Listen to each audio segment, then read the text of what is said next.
Hi guys, gusto ko kayong i-welcome sa Module 2, Part 1 ng video series na How to Earn Money Without Spending Any, right? And then sa first part ng video or module na to, matututunan natin kung paano ba tayo makakapag-register ng free domain name, alright?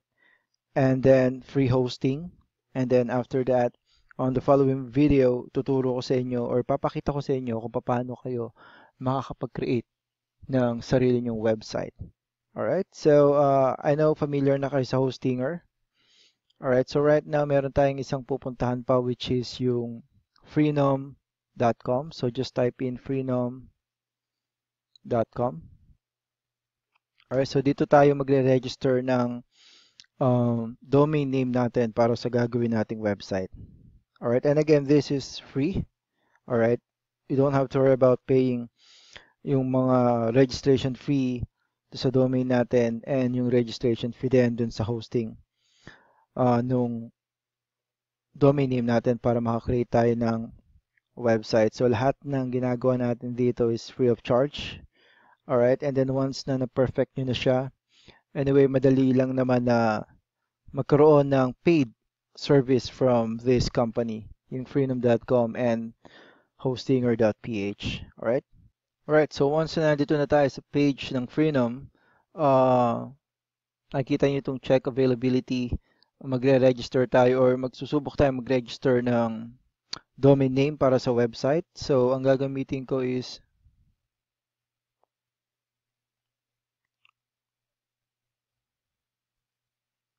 yung unlimited income now. Alright, and then just click on check availability. Alright, so once na ni-register or kinilik natin yung check availability, bibigyan tayo ng option ng freenom.com dun sa mga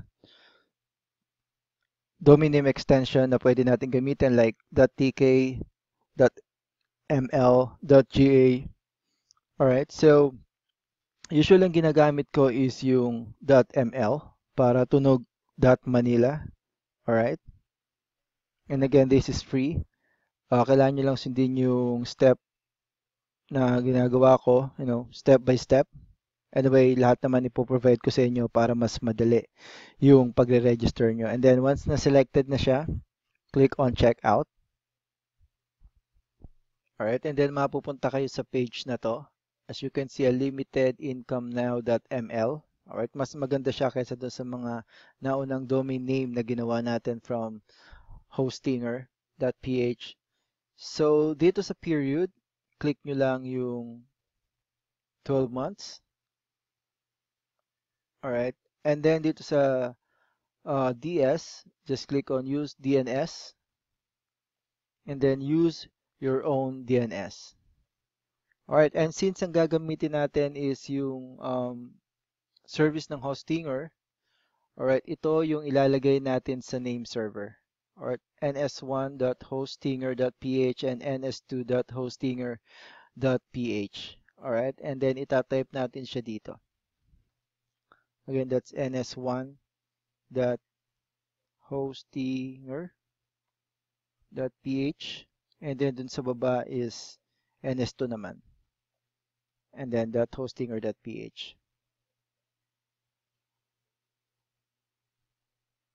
Alright, and then just hit on continue.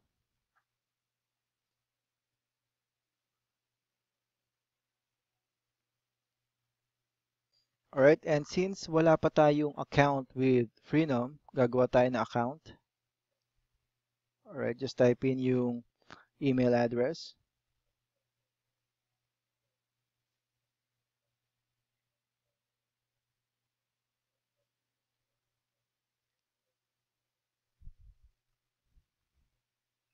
And then, once na ginawa nyo na siya or in-enter nyo na yung email nyo, punta kayo sa email account nyo para i-confirm yung generate nating account with Freenom. Hanapin nyo lang yung email from Freenom, alright, which is ito. And then, just click on that para mabuksan nyo yung message.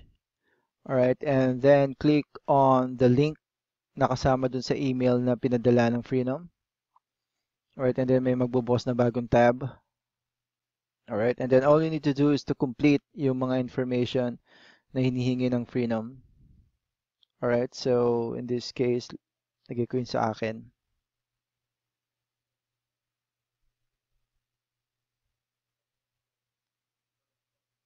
Alright, company, you can just leave it blank kung wala kang company, and then address.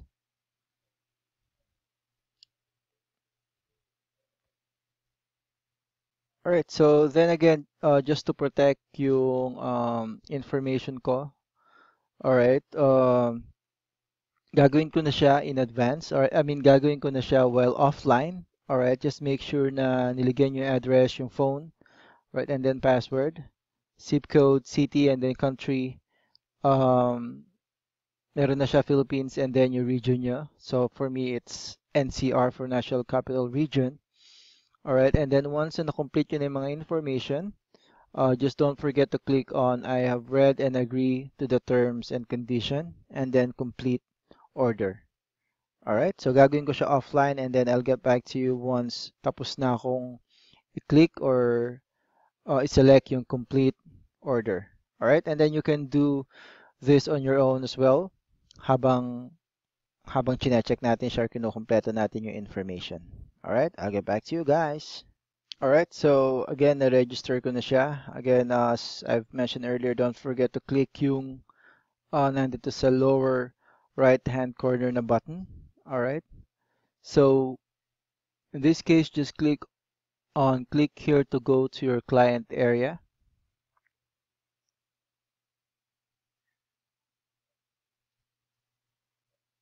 Alright, and then just click on My Domains.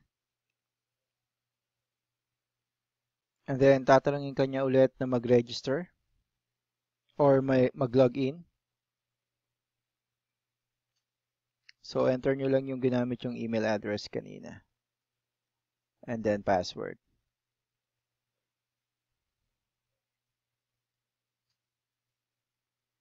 Alright, and then click on Remember Me para kung babalik tayo dito, mas magiging madali just in case gusto nyo mag-create pa ng iba pang domain name para sa mga iba pang website na gagamitin nyo.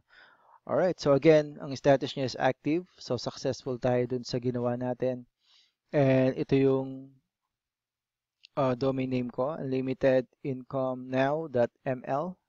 Alright, and then pupunta tayo sa hostinger.ph. Alright, and then remember yung in-enter nyo na username kanina, which is in my case, it's freeman12 at gmail.com. Alright, and then yung password ko. Alright, so pasok ko lang dito yun.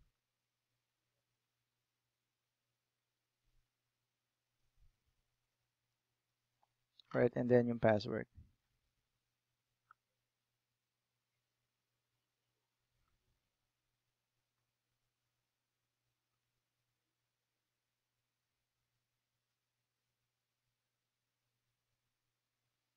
And then just click on login. And then mapupunta kayo sa page na to. Kung ginawa niyo yung unang step na ginawa natin na nag-register tayo ng domain name kanina para dun sa pagpo-post natin dun sa affiliate link natin. Alright, you need to wait 24 hours bago kayo makapag-create ng bago. Alright, so ako nakapag-wait na ako ng 24 hours. So ang gagawin ko lang is punta lang ako sa hosting. Alright, and then new account. Just click on that. And then again, ito yung mga plan na ino-offer na Hostinger. So pipiliin natin again is yung free or yung 00 pesos. Alright, and once na nandito na tayo sa page na to, alright, as you can see, makikita nyo itong choose domain type. Click nyo lang yan, alright, para lumabas yung domain. Alright, ang ginamit natin last time is yung subdomain. So pag kinilik natin siya, magiging domain. I-enter natin dito yung domain name na ni-register natin sa Freenom. Alright, so check natin siya. Ang ni-register ko is yung unlimitedincomenow.ml.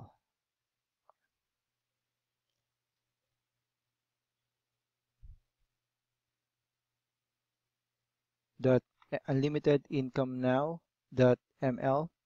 and then create ng password. Usually, ang ginagamit ko dito is yung same password na ginagamit ko dun sa hosting or account ko mismo. Alright, para hindi ako ma-confuse. Alright, and then hit on continue. Alright, and then, yan, yung plan natin is free at ito yung domain name na gagamitin natin. Unlimited income now.ml. Alright, and then ito na naman yung I'm not a robot. Alright, select all images with boats. Sana tama ako. Alright, so okay na. Tinanggap na siya, and then click on order. Alright. Alright, so once natin mag-register, as you can see, meron tayong meron akong mga free dito. Alright, click nyo lang yung free and then click on website builder.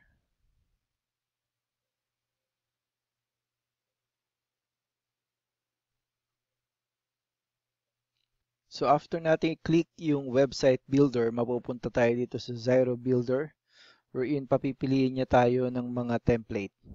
Alright, so maraming option. We have 173 template na po pwedeng gamitin. Alright, so again, this is the end of part 1 ng module number 2 ng how to earn money without spending any, alright, which is building your own website. So, to recap, tapos na tayo na mag-register ng domain name at ng free hosting. Ang ginamit natin sa domain name registration is yung service ng freenom.com, and then for hosting, ang ginamit natin is yung hostinger.ph. So again, kung hindi nyo nakuha yung mga domain, so ito yung gagamitin nyo.